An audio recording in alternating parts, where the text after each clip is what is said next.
Into the Darkness, Chapter 9. Makuta was cold, colder than he had ever been, colder even than the darkness he inhabited.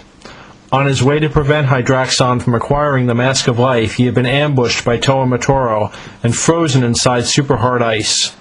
Now even his energy was beginning to crystallize, not at all good from his point of view. Through the clear ice, he could dimly make out the forms of the Toamari, Baraki, and Hydraxon in a mad scramble for the artifact. None of them, he was sure, had the slightest idea what the mask could really do. To them, it was just a bright, golden treasure to be warred over like hungry rahi after a meal. Makuta, of course, knew better. He had pieced together half-remembered legends, whispered rumors, even fragments of information retrieved in the long-past raid on the island of Artaka.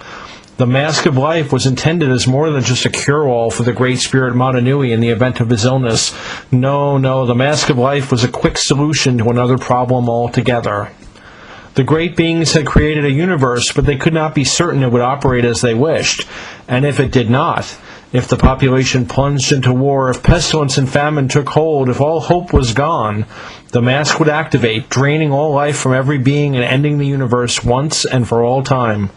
When the time came, the mask would first turn from gold to silver, and eventually to black when the end time had arrived.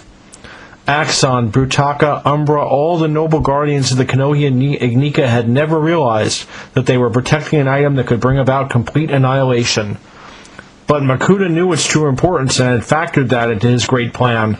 Of course, death by freezing had not been a part of the scheme. That was when Makuta noticed something quite wonderful. A lone drop of water was falling down the outside of his icy prison. Then he saw why. Jala had created a wall of flame. The heat was melting Matoro's ice, and freedom was moments away. The powerful limb of Maxilos shattered the prison, and Makuta guided his new body into the battle. It was time to move the plan one step closer to completion.